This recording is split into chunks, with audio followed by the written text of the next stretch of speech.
जय हिंद दोस्तों। BPSC mastery academy में आप सभी दोस्तों को नमस्कार। आज मैं लेकर आया हूँ आधुनिक भारत का इतिहास का पहला वीडियो, जिसमें आपको भारत पर कैसे कैसे लोग आकर के शासन किए उसके बारे में हम जानकारी लेंगे दोस्तों। अगर आप मेरे चैनल पर नए हैं दोस्तों तो लाइक शेयर सब्सक्राइब करिए दोस्तों। जितना ज़्यादा फैलाइएगा दोस्तों उतना ज़्यादा हमें मोटिवेशन मिलेगा। अगला वीडियो मैं ज़रूर लाऊंगा दोस्तों, अगला पार्ट में लाऊंगा। तो जितना ज़्यादा आप फैलाइए दोस्तों, जितना ज़्यादा शेयर करिए दोस्तों। तो इससे पहले आप मेरे वीडियो को सब्सक्राइब कर लीजिए दोस्तों। तो शुरुआत करते हैं दोस्तों। हरिवंश राय बच्चन का एक प्रस्तुत कविता है। उन्होंने कहे थे कि लहरों से डरकर नौका कभी पार नहीं होता, कोशिश करने वालों की कभी हार नहीं होती। लहरों से डरकर नौका कभी पार नहीं होता, कोशिश करने वालों की कभी हार नहीं होती। नन्ही चींटी जब दाना लेकर चढ़ती है दीवारों पर 100 बार फिसलती है। आप नन्ही चींटी से सीखे, एक बार नहीं दीवार पर 100 बार चढ़ती है, फिर भी गिरती है, अंत में वो चढ़ ही जाती है। तो नन्ही चींटी जब दाना लेकर चढ़ती दीवारों पर 100 बार फिसलती है, 100 बार फिसलती है। कहा जाता है दोस्तों कि मन का विश्वास रगों में साहस भरते जाता है। मन का विश्वास रगों में साहस भरते जाता है, चढ़कर गिरना गिरकर चढ़ना न अखरता है। मन का विश्वास रगों में साहस होना चाहिए दोस्तों, भरते जाता है। जितना बार आप नीचे असफल होइएगा उतनी बार आपके मन के विश्वास को जीतते चला जाएगा। अब की बार पार है कर चढ़कर गिरना गिरकर चढ़ना न अखरता है दोस्तों। आखिर उसकी मेहनत बेकार नहीं होती, कोशिश करने वालों की कभी हार नहीं होती। कोशिश करने वालों की कभी हार नहीं होती। आखिर उसकी मेहनत बेकार नहीं होती, कोशिश करने वालों की कभी हार नहीं होती। अगला स्टेटमेंट है दोस्तों।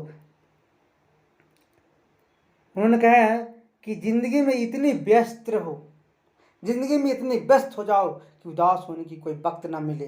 जिंदगी में इतनी व्यस्त हो जाओ कि उदास होने की कोई वक्त ना मिले, उदास होने की कोई वक्त ना मिले। एक है दोस्तों जो आपको बहुत सारी ऊर्जा और ताकत देगा। आप अपने पर आत्मविश्वास और प्रयास की ताकत पर अपना भाग लिख सकते हैं दोस्तों। आप अपने आत्मविश्वास प्रयास की ताकत पर अपना भाग लिख सकते हैं। अगर आप में अपना भाग नहीं लिखते हो तो आपकी परिस्थितियों आपका भाग निर्धारण कर देगी। आपका परिस्थितियों आपके भाग निर्धारण कर देगी दोस्तों। इसी के साथ आज का मैं आधुनिक भारत का इतिहास प्रथम चैप्टर लाया हूँ दोस्तों।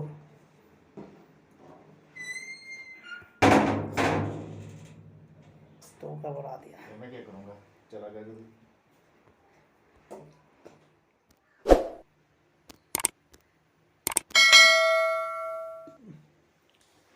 शुरुआत करते हैं दोस्तों आधुनिक भारत का इतिहास, मॉडर्न इंडियन हिस्ट्री। अध्याय नंबर 1 है। अध्याय नंबर 1 है भारत में यूरोपीय कंपनी का आगमन। क्या? भारत में यूरोपीय कंपनी का आगमन। यूरोपीय कंपनी का आगमन जो हुआ, शुरुआत हुआ, कैसे कैसे आया, इसके बारे में विश्लेषण से चलेंगे दोस्तों। और सबका ईस्वी डेट समय के साथ कौन कौन आए और क्या क्या चीज़ का व्यापार व्यवसाय किए, धीरे धीरे भारत पर कैसे अपना पैर को फैलाकर पूरे इंडिया पर राज किए, उसके बारे में चर्चा चलेंगे दोस्तों। लेकिन उसका पहला वीडियो है अध्याय 1 भारत में यूरोपीय कंपनी का आगमन।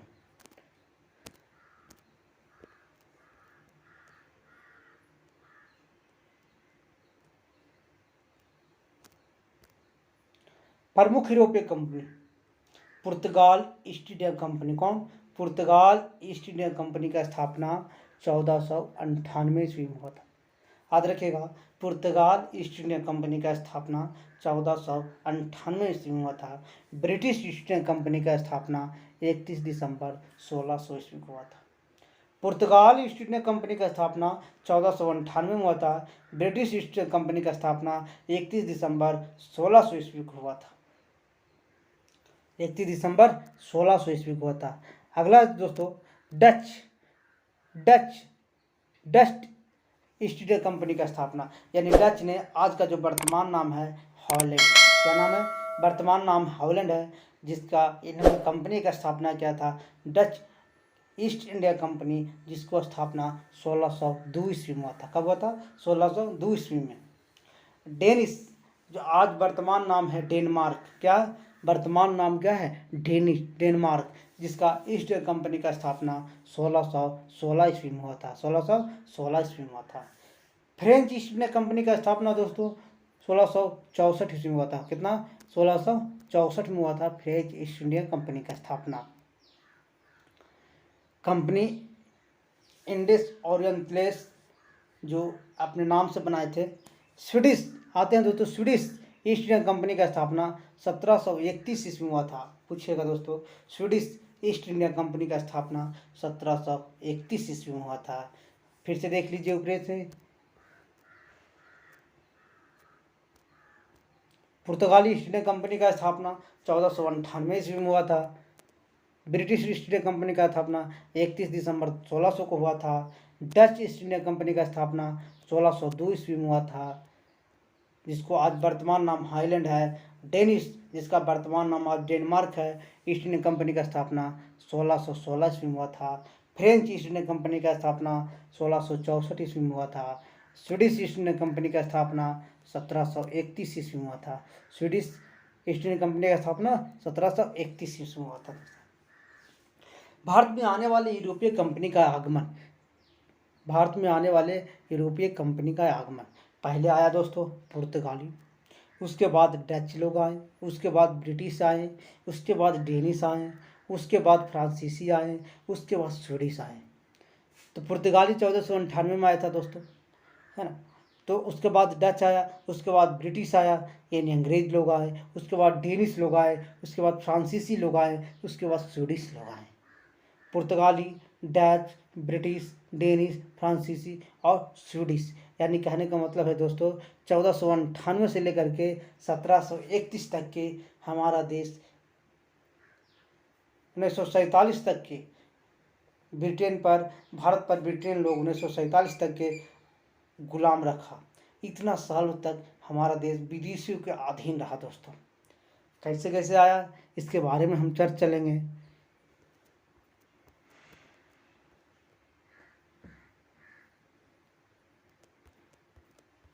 नक्शा को देखते हैं दोस्तों, इसके बाद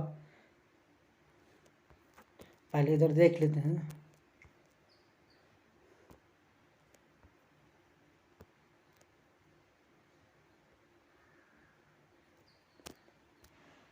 पंद्रहवीं शताब्दी में कुछ भौगोलिक खोजों ने संसार के विभिन्न देशों में आपसी संपर्क स्थापित किया। कब? 15वीं शताब्दी में। 15वीं शताब्दी में कुछ बुद्धिजीवी लोग ने भौगोलिक खोजों के माध्यम से या भौगोलिक खोजों ने संसार के विभिन्न देशों में आपसी संपर्क स्थापित करने का निर्णय लिया, यानी आपसी संपर्क स्थापित करने का काम किया। इसी प्रयास के अंतर्गत पुर्तगाली एवं स्पेनिश, कौन? पुर्तगाली और स्पेनिश नाविक भारत खोज करने के लिए यात्रा प्रारंभ कर दिया।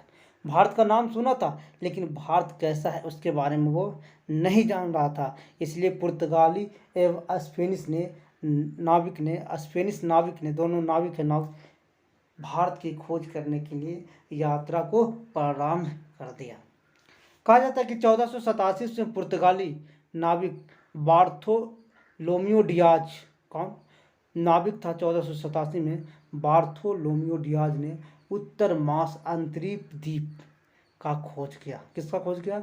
उत्तर मास अंतरिक्ष द्वीप का खोज किया, जिसे केप ऑफ गुड होप के नाम से जाना जाता है।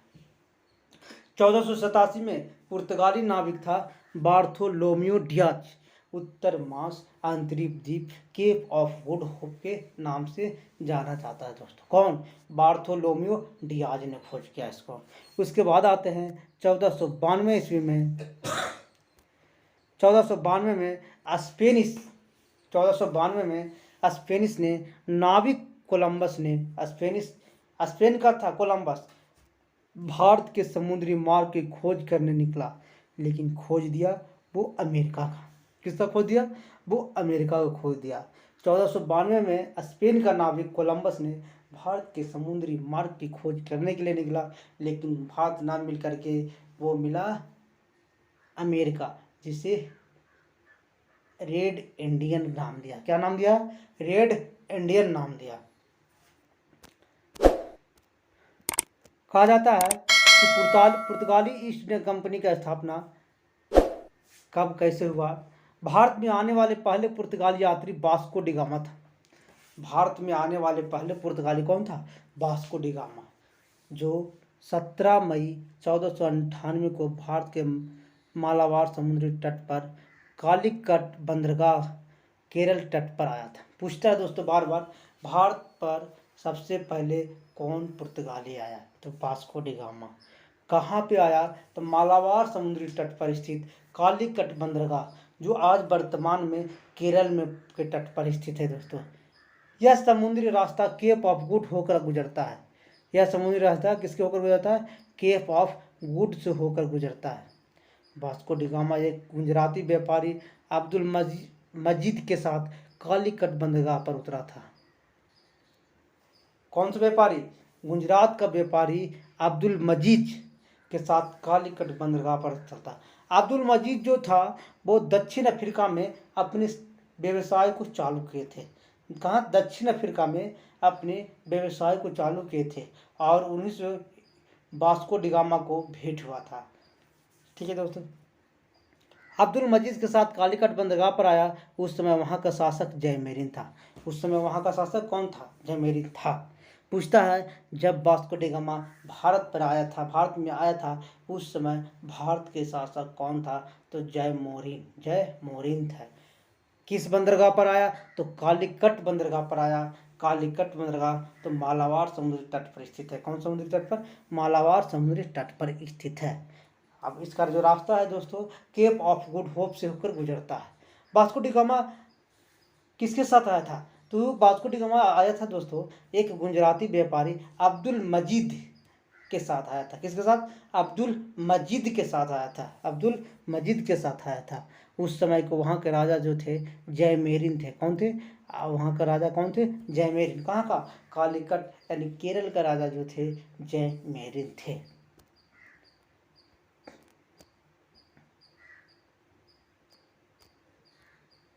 जिन्होंने वास्को डी गामा का काफी स्वागतम किया। जयमेरिन राजा जो थे, वास्को डी गामा आया उसको काफी स्वागतम किया। लेकिन जब वास्को डी गामा वापस जाने के लिए शुरुआत किया, अपने साम्राज्य की ओर जाने के लिए शुरुआत किया, कहाँ? वास्को डी गामा पुर्तगाल, तो उस समय मसालों से भरा जहाज भी उपहार में दे दिया। किसे? वास्को डी गामा को राजा जयमेरिन ने मसाला से भरा जहाज वास्को डी गामा को दे दिया। इस मसाला को पुर्तगाल में बेचकर 60 गुना अधिक मुनाफा कमाया। कितना गुना? 60 गुना अधिक मुनाफा हुआ। किसको? पुर्तगाल वास्को डी गामा को।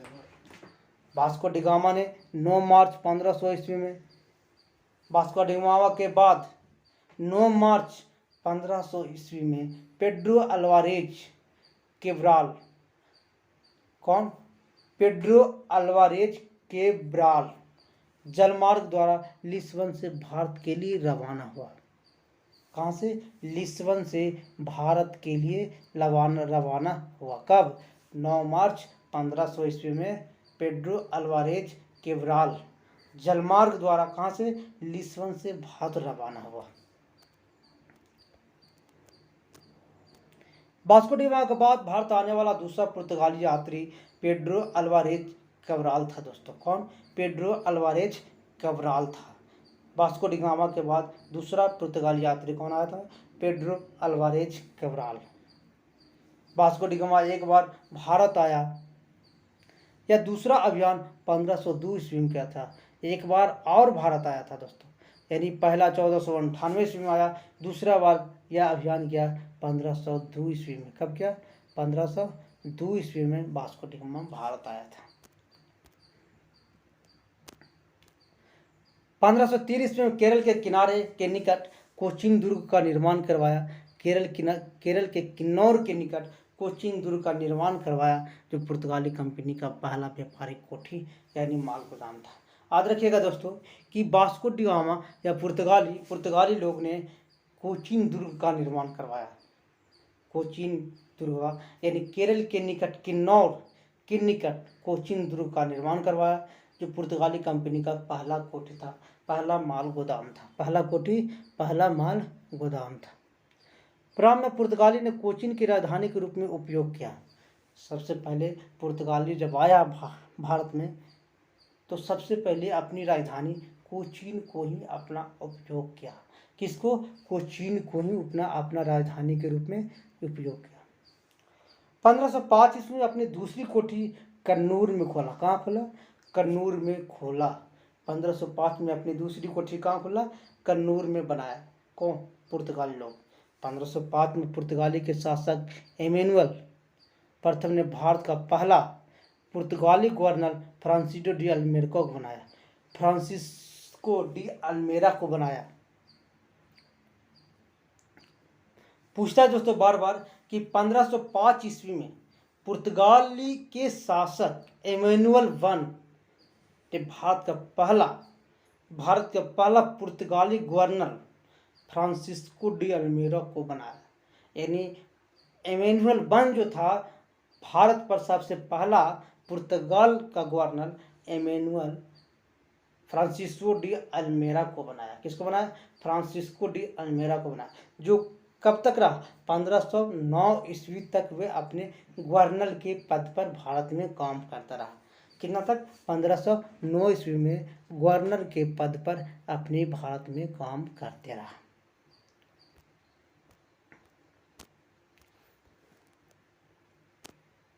कहा जाता है दोस्तों कि पुर्तगाली गवर्नर फ्रांसिस्को डी अल्मेरा को 1509 ईस्वी तक गवर्नर के पद पर बनाया। उसके बाद फ्रांसिस्को डी अल्मोरा ने समुद्री नीति पर बल दिया। पूछता है कि समुद्री नीति पर बल किसने दिया? तो फ्रांसिस्को डी अल्मोरा ने दिया। फ्रांसिस्को डी अल्मोरा के किसने भेजा? तो पुर्तगाल के शासक एमेनुअल वन ने भारत पर गवर्नर बना करके भेजा। किसको? फ्रांसिस्को डी अल्मेरा को भेजा। किसको भेजा? फ्रांसिस्को डी अल्मेरा को। लेकिन फ्रांसिस्को डी अल्मेरा ऐसा व्यक्ति था, उन्हें ब्लू वाटर पॉलिसी के नाम से जाना गया, जिसे सबसे ज़्यादा समुद्री नीति पर बल दिया, जिसे ब्लू वाटर पॉलिसी के नाम से जाना जाता है। समुद्री नीति को किस नाम से जाना जाता है? ब्लू वाटर पॉलिसी के नाम से जाना जाता है।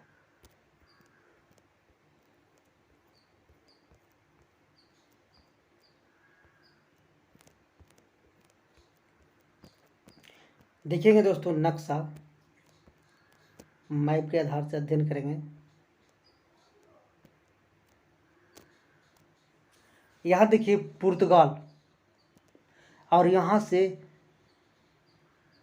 देखिए चलते हुए नाव के माध्यम से केप ऑफ गुड यहाँ पे है, और यहाँ से चलते हुए अफ्रीका के तट, पश्चिमी तट से होते हुए, है ना, सेंट हेलेना की खाड़ी पर होते हुए अब यहाँ पे आकर के रुक गया।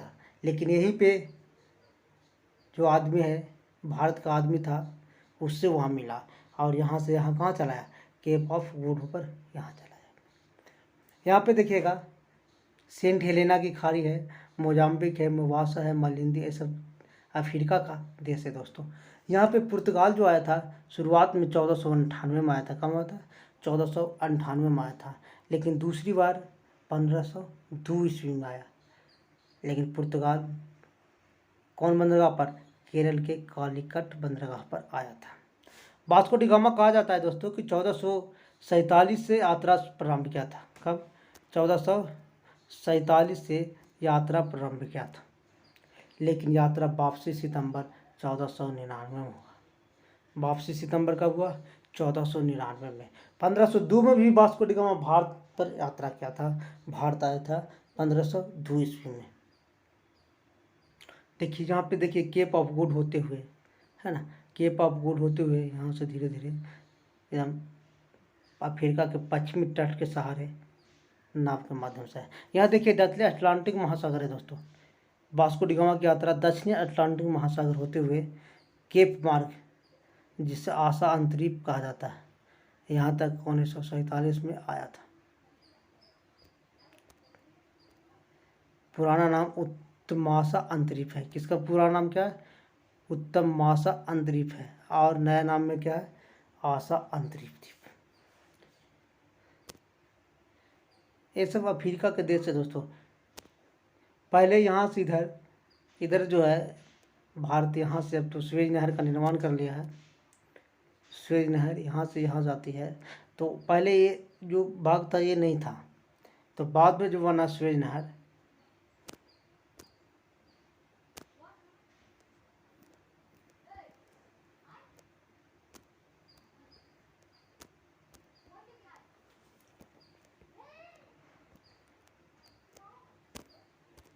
कहा जाता कि अल्मोड़ा के समकालीन विजयनगर के शासक वीर नरसिंह देव था। कौन था? अल्मोड़ा जिस समय आया था, अल्मोड़ा दूसरा आत्र था पुर्तगाल का वास्को डी गामा के बाद। तो अल्मोड़ा के समकालीन विजयनगर के शासक वीर नरसिंह देव था। गवर्नर बना के भेजा था दोस्तों। इंग्लिश मन ने अल्मोड़ा को गवर्नर बना के भेजा था। अल्मोड़ा के समकालीन विजयनगर के शासक वीर नरसिंह देव था। कौन था? वीर नरसिंह देव थे, जिसके साथ घोड़े का व्यापारी का सौदा हो चुका था। कौन के थे? वीर नरसिंह देव ने अल्मोड़ा के साथ घोड़े का व्यापारी का सौदा कर चुके थे। अल्मोड़ा के पश्चात 1509 में दूसरी पुर्तगाली गवर्नर अल्फांसो डी अल्बुकर्क आया। अल्मोड़ा के पश्चात 1509 ईस्वी में दूसरा पुर्तगाली गवर्नर, यानी अल्मोड़ा के बाद जो गवर्नर रहने वाला 1509 में अल्फांसो डी अल्बुकर्क को बनाया गया।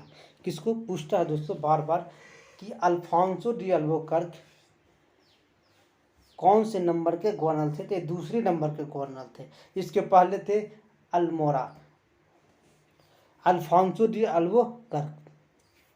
भारत में पुर्तगाली कंपनी का वास्तविक संस्थापक अल्फांसो डी अल्बुकर्क को माना जाता है। पूछता है बार बार, भारत में पुर्तगाली कंपनी का वास्तविक संस्थापक कौन है?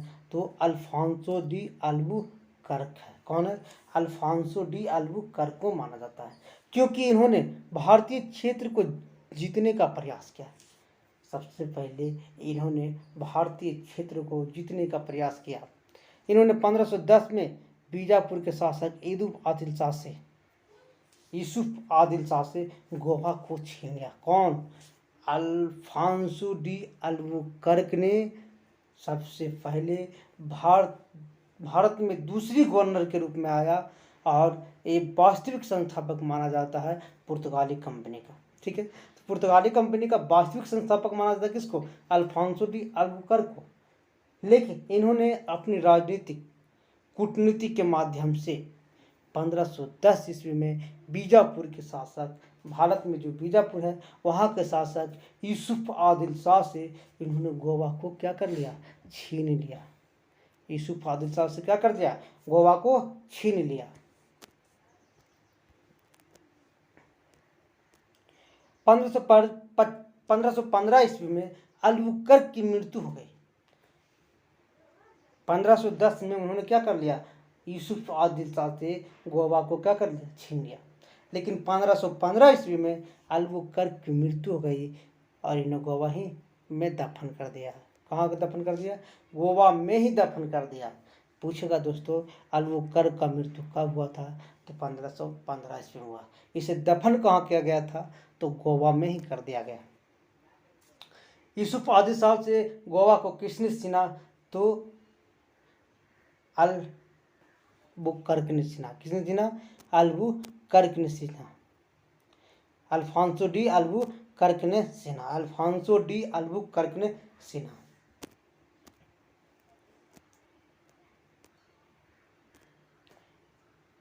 कहा जाता है 1515 में भारत में प्रथम चर्च का निर्माण गोवा में किया गया। चर्च का निर्माण 1515 ईस्वी से शुरुआत हुआ दोस्तों। चर्च का निर्माण, भारत में प्रथम चर्च का निर्माण 1515 ईस्वी में गोवा में शुरू किया गया। कहाँ? गोवा में किया गया, जिसका नाम सेंट जेवियर चर्च रखा गया। जिसका नाम क्या रखा गया? सेंट जेवियर चर्च रखा गया। 1515 में भारत में प्रथम चर्च का निर्माण किया गया। तो कहाँ किया गया? गोवा में किया गया, जिसका नाम रखा गया सेंट जेवियर्स चर्च रखा गया। क्या रखा गया? सेंट जेवियर्स चर्च रखा गया। अल्बुकर्क ने सती प्रथा का विरोध किया। अल्बुकर्क का इतिहास बताता है दोस्तों, उन्होंने सती प्रथा को विरोध किया। अल्बुकर्क के समकालीन विजयनगर के शासक वीर नरसिंह देव थे। कौन थे? अल्बुकर्क के समकालीन, किसके समकालीन? अल्बुकर्क के समकालीन विजयनगर के शासक वीर नरसिंह देव थे, जिसके साथ घोड़ा का व्यापारी का सौदा हुआ था।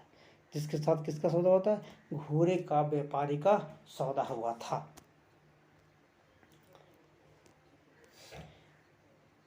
अल्बुकर्क ने भारत में पुर्तगाली की संख्या में वृद्धि करने के लिए भारतीय महिलाओं से विवाह करने का नियम बना दिया। पूछेगा दोस्तों, किस गवर्नर जनरल, पुर्तगाल गवर्नर जनरल ने भारत में अपनी संख्या को वृद्धि करने के लिए अब भारतीय महिलाओं से विवाह का नियम बनाया? तो अल्बुकर्क ने बनाया था।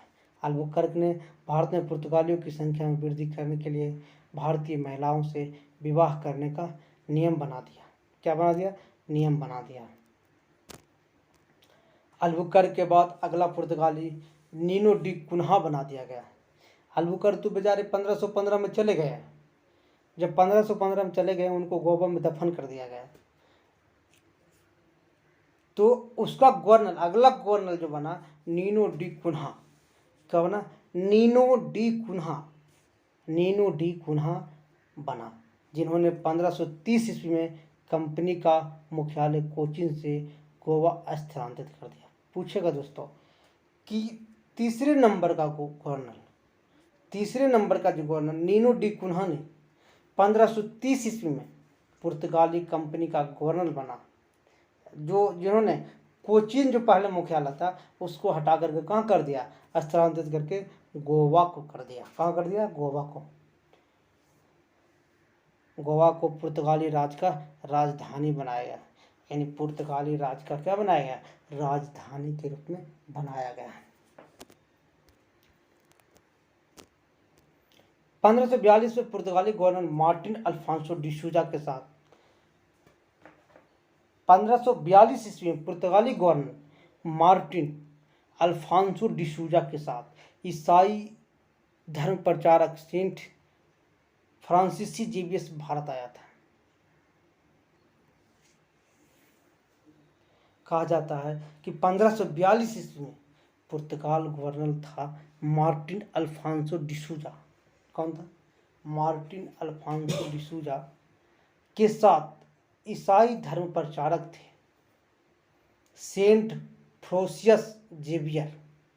कौन? सेंट फ्रोसियस जेवियर भारत आया था। कब? 1542 ईस्वी में। किसके साथ? मार्टिन अल्फांसो डिसूजा के साथ आए थे। मार्टिन अल्फांसो डिसूजा के साथ आए थे। कहा जाता है दोस्तों कि 1588 ईस्वी में पुर्तगाली कंपनी भारत के अतिरिक्त कोलंबो, मलक्का में भी अपनी व्यापारिक कोठी का स्थापना कर लिया। कहाँ? भारत में तो करवे क्या, कोचीन से गोवा लेके चला गया, अपना साम्राज्य को पुर्तगाली लोग बनाया।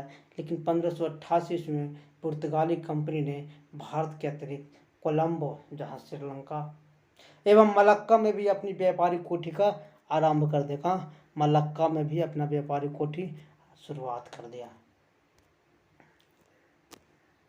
भारत में पुर्तगाली का सबसे प्रमुख केंद्र गोवा रहा, जिस पर स्वतंत्र प्राप्ति के पश्चात भी पुर्तगालियों कंपनी का अधिकार रहा। 1961 में इसे भारत के हवाले कर दिया। कब कर दिया? 1961 में भारत के हवाले कर दिया। यानी गोवा को सबसे पहले जीता भी था और सबसे बाद में 1961 में उसे छोड़ा भी था। पुर्तगालियों का सबसे प्रमुख केंद्र कहाँ रहा? गोवा ही रहा। कहाँ रहा? गोवा रहा।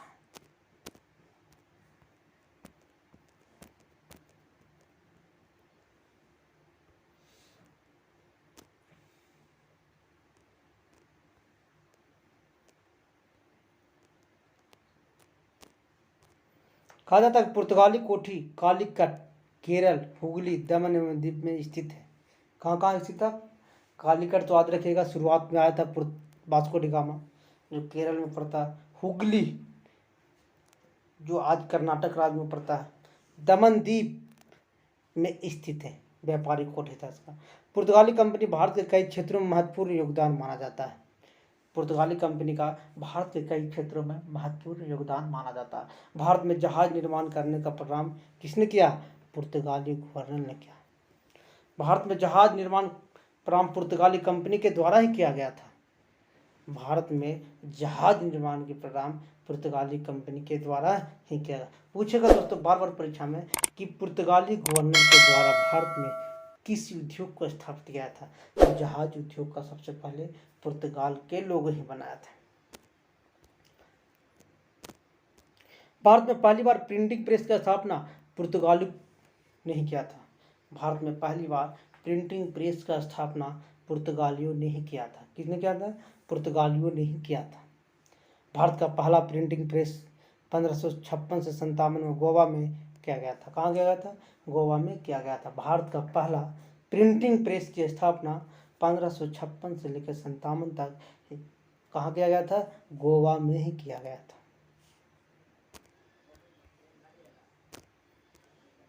भारत में तंबाकू की खेती, आलू टमाटर की खेती का प्रारंभ करने का पुर्तगाली कंपनी को ही दिया जाता है।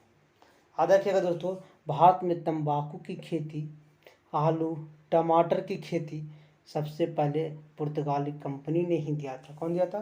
पुर्तगाली कंपनी ने ही दिया था। पुर्तगाली कंपनी ने ही किया था। भारत में गोथिक स्थापना कला आगमन पुर्तगाल के साथ हुआ था। भारत में गोथिक स्थापत्य कला का आगमन पुर्तगालियों के साथ हुआ था। किसके साथ? पुर्तगालियों के साथ हुआ था। अब देखेंगे दोस्तों, नक्शा के सहारे भारत में यूरोपीय कंपनियों के व्यापारिक कोठी। समोसा खिलाओ सब बाप।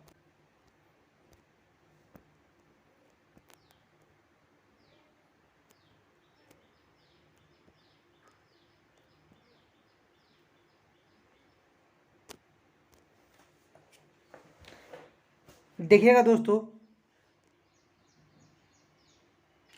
स्टार का जो चिन्ह लगा हुआ है, ध्यान से देखिएगा, जहाँ पे अंग्रेजी कंपनी का हुकूमत है, तो स्टार का जहाँ जहाँ चिन्ह है वहाँ वहाँ देखते हैं हम अंग्रेजी कंपनी का हुकूमत। अंग्रेजी कंपनी का हुकूमत यहाँ पे अजमेर में था। कहाँ? अजमेर में। अब नीचे आइए, पश्चिमी भारत में, तो इधर आइए सूरत। कहाँ? सूरत में। फिर या मुंबई में, जो अभी आज मुंबई में कहते हैं, मुंबई में था। फिर नीचे आइए, गोवा में भी था अंग्रेजी कंपनी का हुकूमत। फिर नीचे आइए, कुन्नूर तक था। इधर नीचे, इधर में आइए, फोर्ट सेंट डेविड एक जगह है जो तमिलनाडु के आसपास पड़ता है, यहाँ भी अंग्रेजी हुकूमत का शासन था। फोर्ट जेट जॉर्ज, ये देखिए यहाँ पे भी था। नेल्लौर में भी था। मछलीपट्टनम, अंग्रेजों द्वारा दक्षिण भारत में प्रथम फैक्ट्री 1611 में स्थापित किया था। कहाँ? मछलीपट्टनम में। ईसाई संत के नाम पर नामकरण के जो किया था, फोर्ट सेंट जॉर्ज। फिर अंग्रेज को आकर देखिए,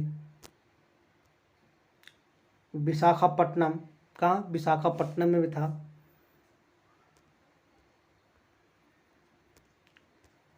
इधर देखिए फोर्ट विलियम जो कलकत्ता के आसपास में पड़ता है, फोर्ट विलियम। हुगली नदी में भी था, हुगली नदी के आसपास। कासिम बाजार, पटना, सगरो किसका? अंग्रेजों का आधिपत्य हो चुका था, अंग्रेजों का शासन चल चुका था। फिर आते हैं दोस्तों, फ्रांसीसी का देखते हैं। देखिएगा फ्रांसीसी का क्या है? वर्ग का आकार है। अब कहाँ कहाँ वर्ग है उसको ढूंढेंगे, देखते हैं। ऊपर से तो नहीं है दोस्तों। फ्रांसीसी का जो है, यहाँ देखिए, या दिल्ली, कहाँ, दिल्ली में फ्रांसीसी का साम्राज्य था। यमुना नदी के किनारे है। फिर इधर आइए,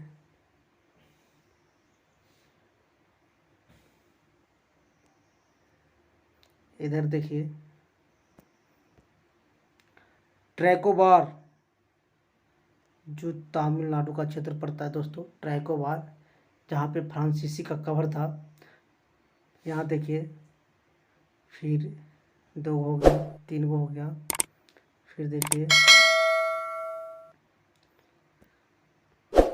चंद्रनगर पर फ्रांसीसी का कब्जा था दोस्तों। चंद्रनगर किससे संबंधित था? फ्रांसीसी का वहाँ पे अपना कोठी स्थापना किया था।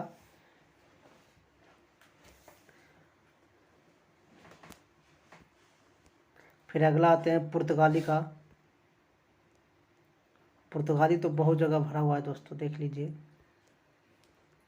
ऊपर से आते हैं, नीचे नहीं है। देखिए द्वीप, द्वीप में पुर्तगाली, बड़ोदरा में पुर्तगाली, सूरत के आसपास दमन एवं दीव में पुर्तगाली, सालमेट में पुर्तगाली। पुर्तगाली तो कहने नहीं कुछ है।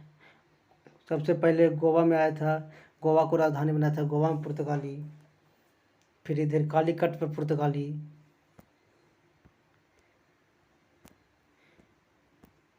कोचीन में पुर्तगाली। फिर इधर आइए, इधर पुर्तगालियों का साम्राज्य नहीं था। पूर्वी तट पर पुर्तगालियों का साम्राज्य नहीं था। अब आइए दोस्तों, डच का साम्राज्य कहाँ कहाँ था? त्रिभुज का निशान देखिए बनाए हैं, ऊपर तो नहीं है। डच यहाँ देखिए, एक जगह मिला आपको, ये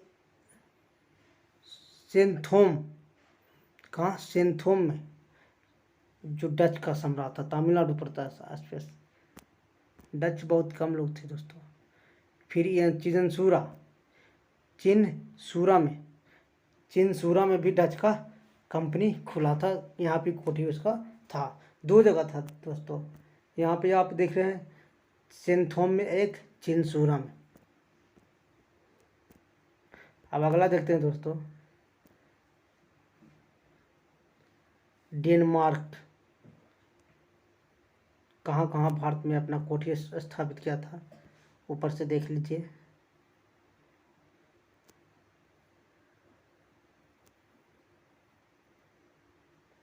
इधर तो नहीं है जो दोस्तों, दक्षिण भारत में भी नहीं है।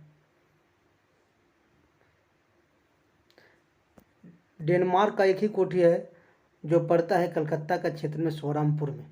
कहाँ? कलकत्ता का क्षेत्र में सोरामपुर में इसका कोठी पड़ता है। तो सबसे कम शासन करने वाला डेनमार्क रहा। अब आते हैं आगे दोस्तों, बारी बारी से देखेंगे कब से कब तक कौन रहा। अब अगला चैप्टर अगला दिन दोस्तों, बारी बारी से हम देखेंगे। डच, पुर्तगाली, डच, डेनमार्क, अंग्रेज कैसे कैसे लोग शासन किया, इसके बारे में हम जानकारी लेंगे। थैंक यू दोस्तों।